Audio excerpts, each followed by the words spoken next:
Welcome to Sidebar. This is Bracewell's podcast devoted to government enforcement and investigations, corporate compliance, and white-collar criminal defense. I'm Matthew Nielsen.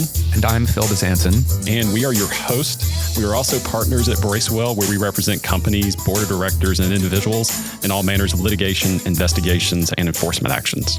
Phil, who do we have on our podcast today? Thanks, Matthew. Today, we're going to talk about cyber attacks, cybersecurity, and what you can do about it with a great guest, our former colleague, David Springer.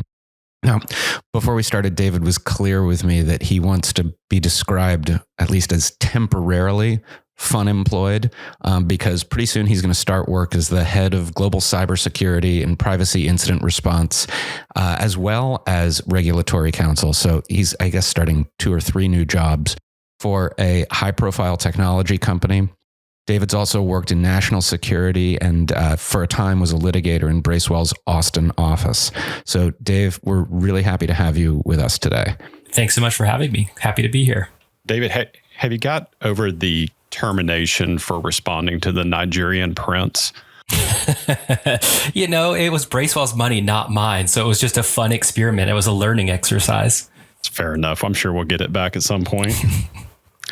I didn't realize David was such an impressive guy. We should have said something before he left, huh? Oh, only when Phil tells it. David sent me comments on the opening remarks before we started. Yeah, it was really different than the reviews you used to do of them. But, the truth comes out. Really sorry in all seriousness, sorry your former colleague, but your new employer is getting a talented guy. Well, I appreciate that. So, David, in just a few months, the last few months, there have been 3 really remarkable, dramatic cyber attacks in the U.S. that have gotten varying degrees of coverage. And I was hoping today you could help all of us kind of make a little bit more sense of them and what they really mean for practitioners who deal with cybersecurity issues, as well as people who see the word cybersecurity or hack and then their eyes glaze over and they say, "Oh well, just another one of these." So the first one that I want to ask you about is the hack or the cybersecurity incident involving SolarWinds. So can you just tell us what is SolarWinds and what happened here? Sure. And I'll just give the standard disclaimer that my views and hot takes are mine alone, not that of the U.S. government, any other government, any past or future employer. So SolarWinds, actually based here in Austin, where I am, is a software provider. And the software that at issue here essentially manages large IT organizations or help systems administrators, manage large networks. So it by inherently sits in a very privileged position on a network. And so it made for a very ripe target as an entry point to exploit the end users of that SolarWinds management software. So when this hack happened, what was actually the problem? Who got hurt by this hack? So this is what's called a supply chain attack. SolarWinds was really just an entry point for the people who did it, by all accounts, Russia, to get to a much larger set of ultimate victims. So like any software provider, SolarWinds frequently pushed updates out to its clients, which numbered in the tens of thousands all over the world, in both government and private sector. And it's just gospel in security circles that you should patch your systems, apply those updates as quickly as you can. And a lot of people did that. But what the Russian government or people working on its behalf did was insert malicious code into those updates. And so, people do a lot of due diligence, particularly big corporations, when they're installing new software, from a new vendor or a new system, but you kind of don't do that with every single update along the way. And so what happened is over a period of a few months, thousands of SolarWinds customers did the right thing kind of in the abstract and applied these updates to their systems. But quietly lurking in those updates was Russian malware. So it sounds like the Russian hackers, put code in the updates that SolarWinds had internally before SolarWinds pushed those out. And that's exactly right. And then it was just kind of lurking there. And as people, clicked to update, like we all see on our laptops and phones, updating overnight, whatever, click to update, that malware that was made in Russia and snuck into SolarWinds got downloaded and installed and implemented in the SolarWinds customers. Is that basically what happened? Exactly. And I think the last count I saw was about 12,000 customers. And that malware, the tool, was extremely sophisticated. Just one example is it sat quietly for, I think it was 12 days, some period of time before it did anything after being installed on the ultimate victims systems. And so then once it kind of turned itself on and beaconed out to its authors that, hey, I'm here and I'm working, the whole point of that tool, what it then enabled, was for its creators to virtually or remotely compromise those systems. And then ultimately what happened at a lot of the victims was exfiltrate data. That's what kind of an incident this was. It was about stealing data, mostly from government and business organizations. It's not one of these incidents we think about commonly of where it was really about consumer information. It was about credit cards or social security's numbers. This was intelligence gathering. It was the Russian government trying to steal information from an extremely wide scope of entities, both in government and private sector all over the world. So you use the phrase remote access a moment ago. I think you said remote access.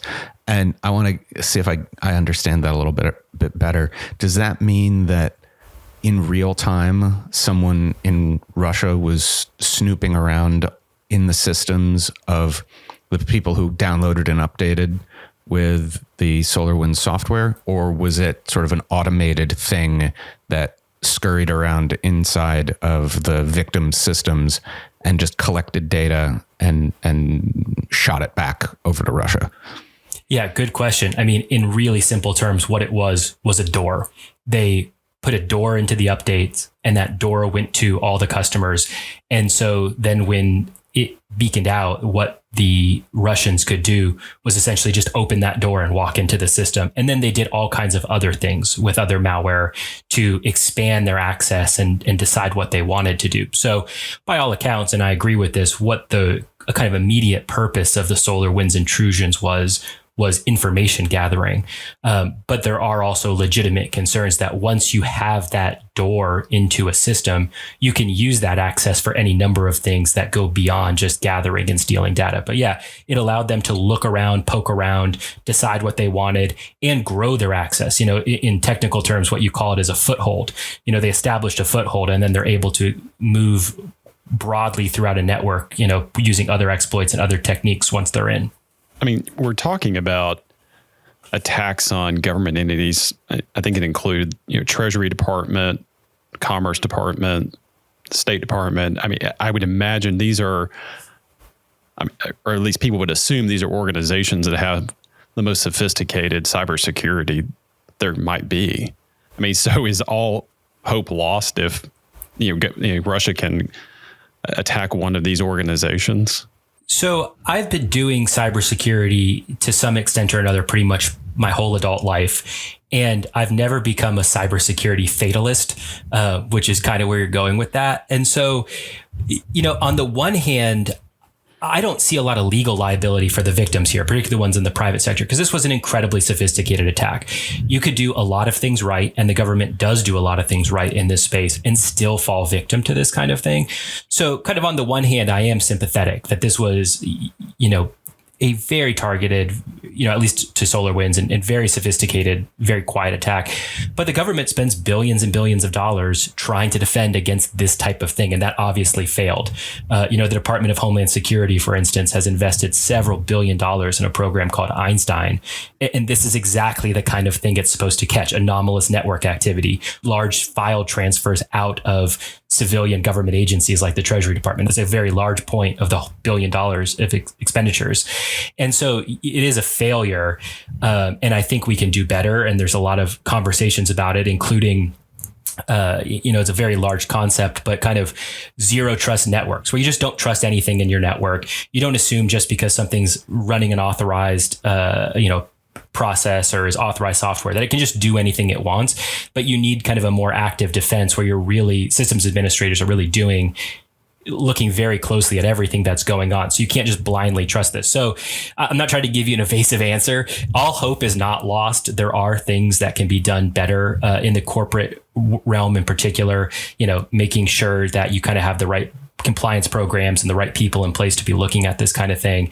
But while that's true, and I'm not a fatalist, for a lot of the ultimate targets of this, I mean, the amount of money you would have to spend to defend against an attack like this is pretty astronomical. And if there's one truism that I think almost everybody who practices law or is a security researcher in this space is that if an advanced persistent threat like Russia wants to hack you badly enough, eventually they're going to do it. Well, there's that old saying, right, is, if you don't think you've been the subject as a company of a cyber attack, you just didn't discover it yet.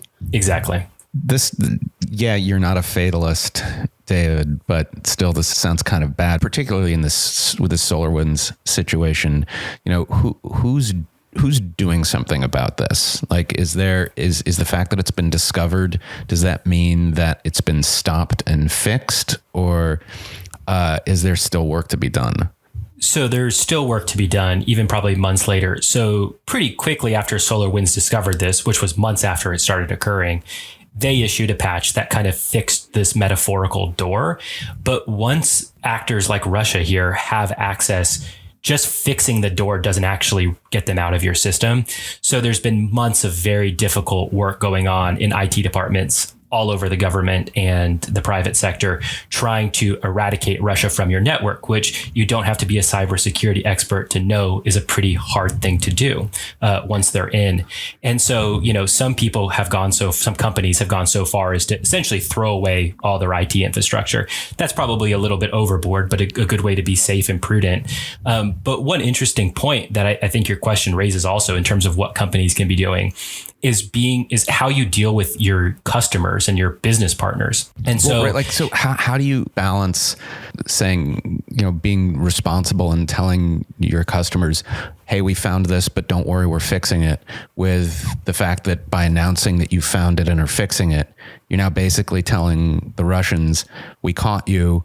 Now you can, reboot and try again. Yeah. I mean, that's always this, somewhat balancing act. This one was so highly publicized that I think, erring on the side of disclosure and being honest with your users made a lot of sense. I mean, it was front page news for days. If it hadn't been for another topic we're going to talk about later today, this would have been the biggest cybersecurity story, I think, of several years.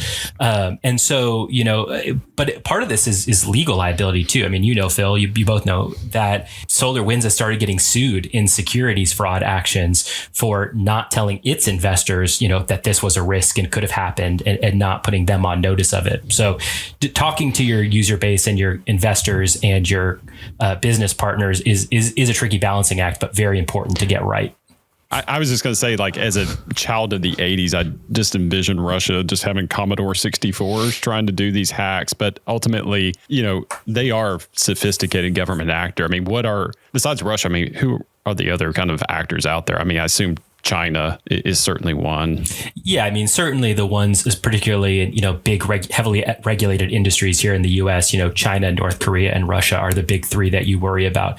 But there are lots of other very competent cyber actors there. One that we don't really think about in this space because it's not so much of a day-to-day threat to U.S.-based entities, but Israel. I mean, Israel's an extremely capable cyber power, and the proliferation of the tools to do high-end cyber intrusion have really in the last 5 years or so has exploded. And so I can't run through a whole list, but the numbers of countries that can actually do pretty high end stuff now and have the right tools and the right people is well into the double digits. I mean, I just find it remarkable, though, is that SolarWinds is the one who figured this out and not the government themselves. That's just pretty interesting fact. Well, it actually wasn't SolarWinds. So the reason it got discovered when it did was one of the victims of the SolarWinds intrusion was a very high-end cybersecurity company that used SolarWinds software. So they started seeing some weird stuff happening on their network and made an initial disclosure that they had been compromised and some tools had been stolen. No mention of Russia, no mention of SolarWinds. And then again, it's one of the top cybersecurity firms in the world. They had all of their people start looking at it to figure out what was going on. And they figured out that the initial entry point into their network was the SolarWinds update, and they told SolarWinds and the government, and that's how this all got revealed. And so, had the Russians not gotten a little greedy, potentially, however you look at it, and targeted a high-end cybersecurity firm to steal the cybersecurity firm's cyber tools, it probably would have been, my own guess, several more months before any of this was discovered. Yeah, it's like the Russian hacker in GoldenEye shouting, "I am invincible," right? Right. And just for Yes. the record, I don't get hacked by Russia Commodore 64s. I really don't think they're using Commodore 64s. Please don't hack me. Not that it'd be anything interesting anyway.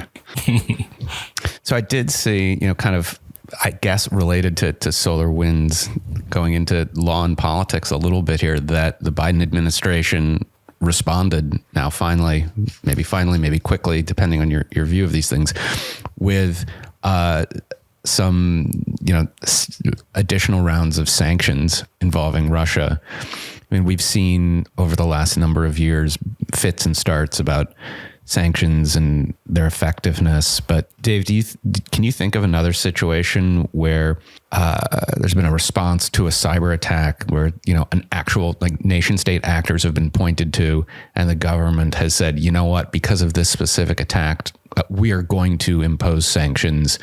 Is there really any hope that these are going to be effective?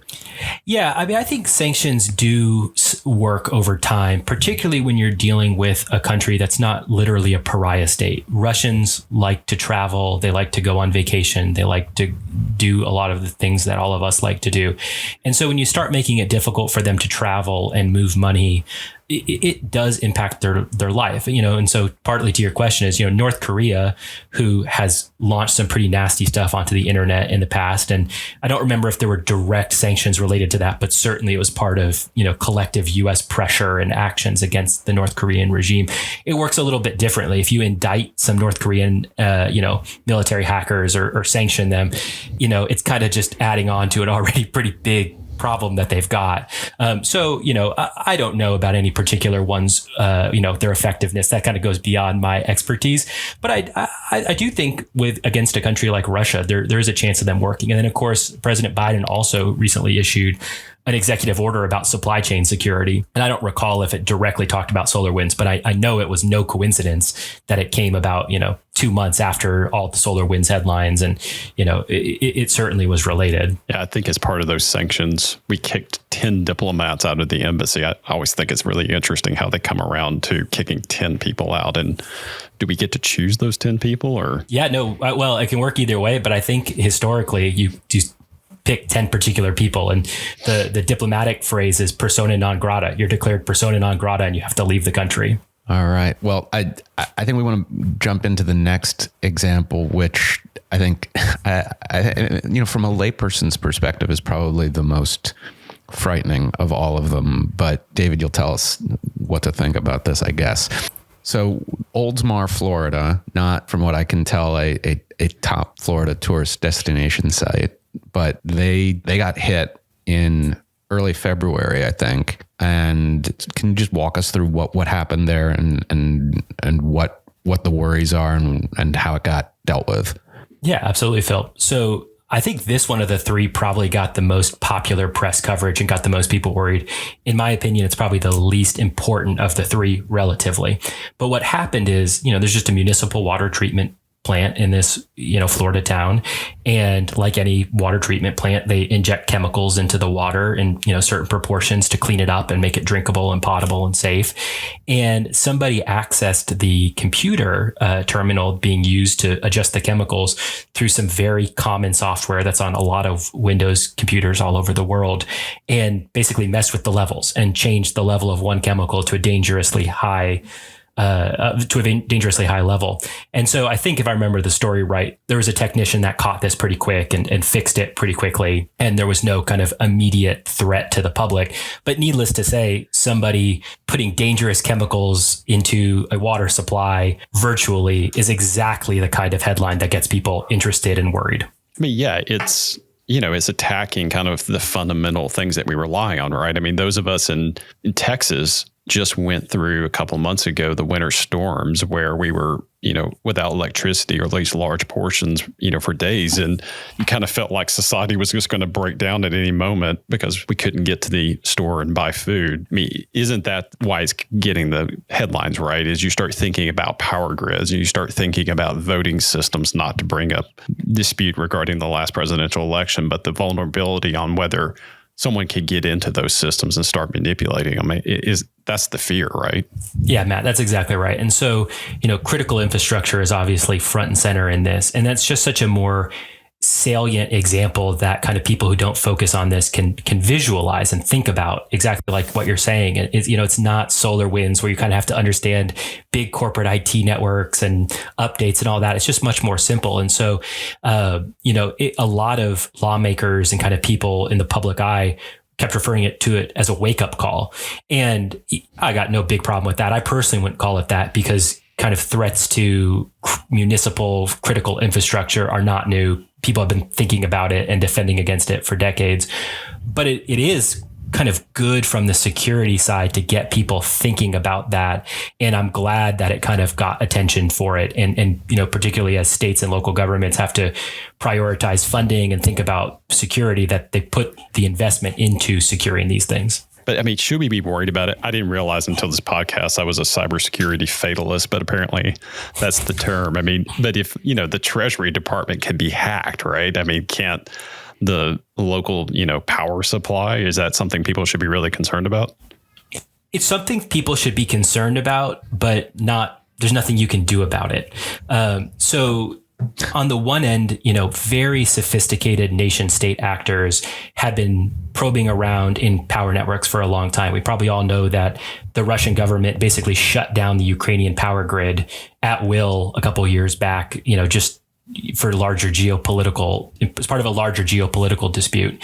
And, there have certainly been media reports of the Russians messing around in American power networks, but there's a difference between capability and intent. And so doing something like that, but from a sophisticated nation state that could do it, would trigger, a massive diplomatic row at the least.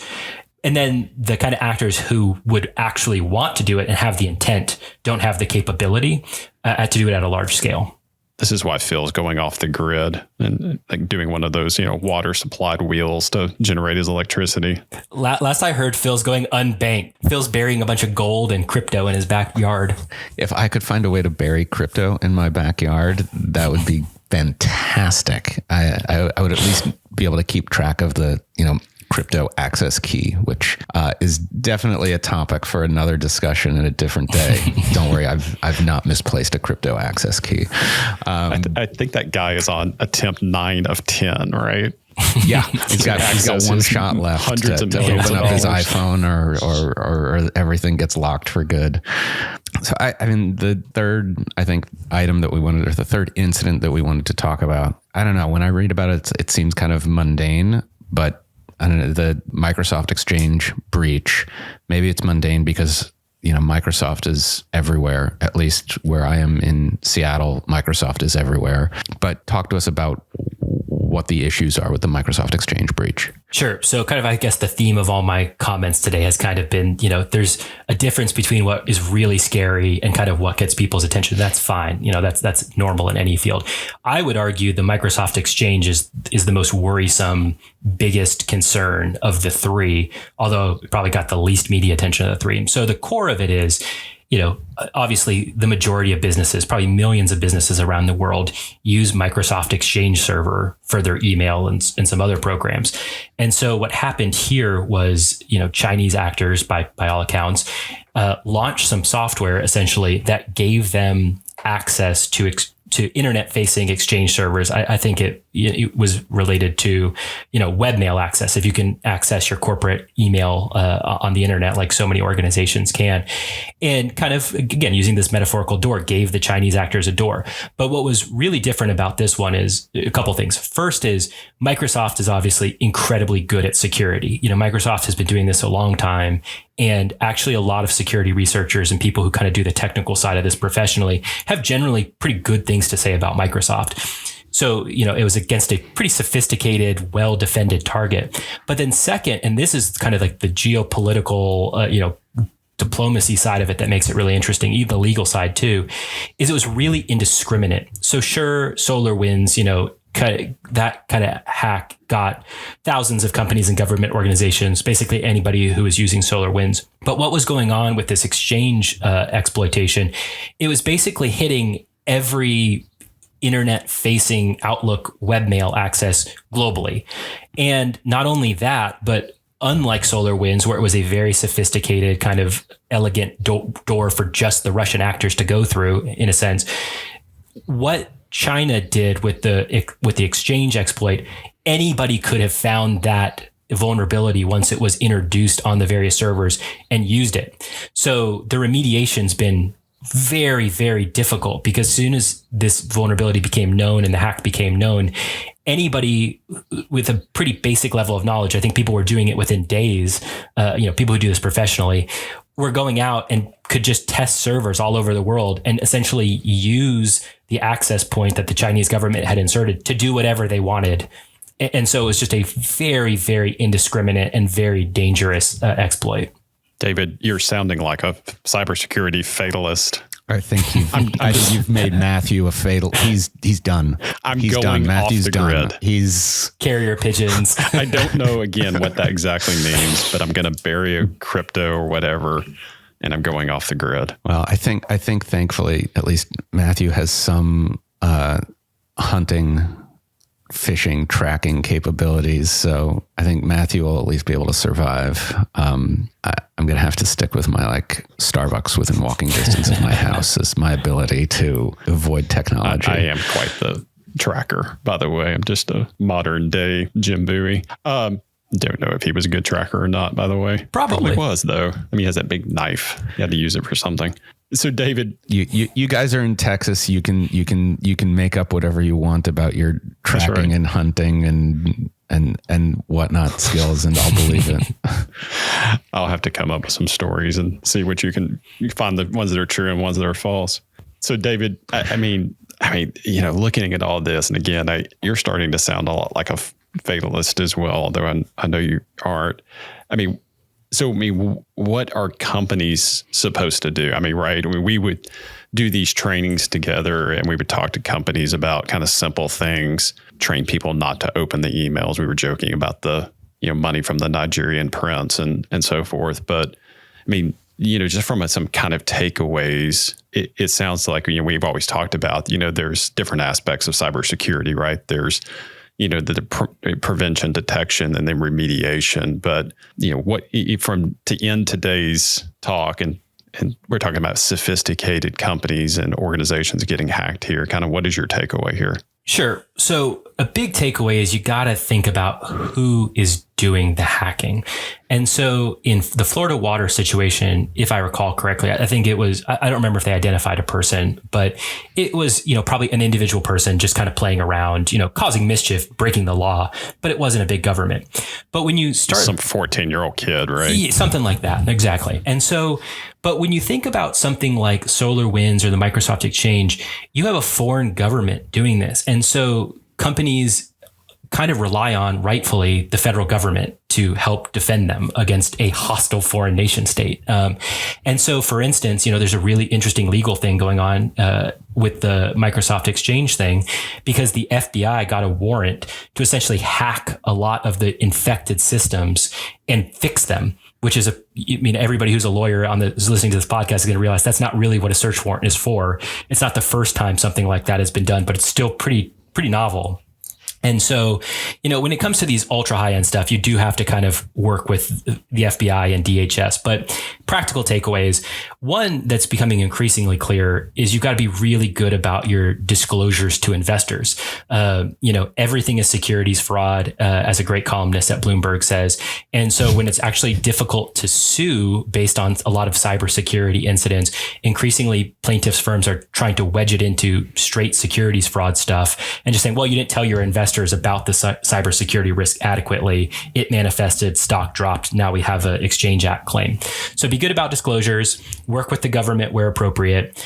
And I think a big one, just kind of a final thought from me, there's all kinds of technical ones, but just kind of more as a compliance, legal, cultural one, is make it okay for people to say something when they're concerned. I'm talking about even low-level employees when they're concerned about something happening on their computer, if something doesn't look right. There's a lot of people a lot of companies that send these training phishing emails just to see how many people click it. And, there are maybe even penalties in some organizations if you do.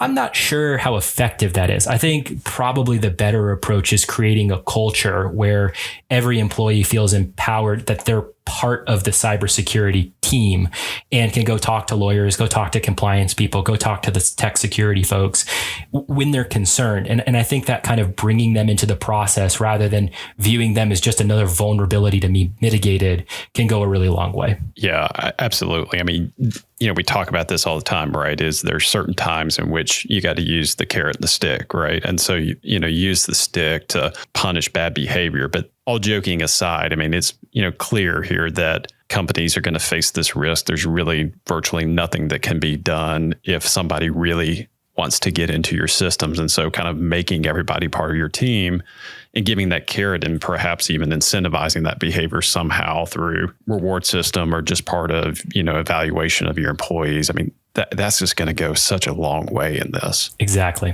That's a very unfatalist thing for you to say, Matthew. I'm happy to hear that. He's come full circle over the course of the podcast. I'm easily swayed, apparently. Phil, any closing thoughts? No, I don't think so. Dave, it's been great to have you on, to chat with you, to learn from you. Look forward to talking to you more about this stuff. Looking forward to having the ability to point to your work as something that has successfully dealt with challenges as opposed to being a embarrassed victim of high-profile attacks. So best of luck going forward with that. For everybody else, thank you for joining us today. You can find this and other podcasts in our series on our webpage at bracewell.com. So thanks for joining us, and we will see you next time on Sidebar. Thank you.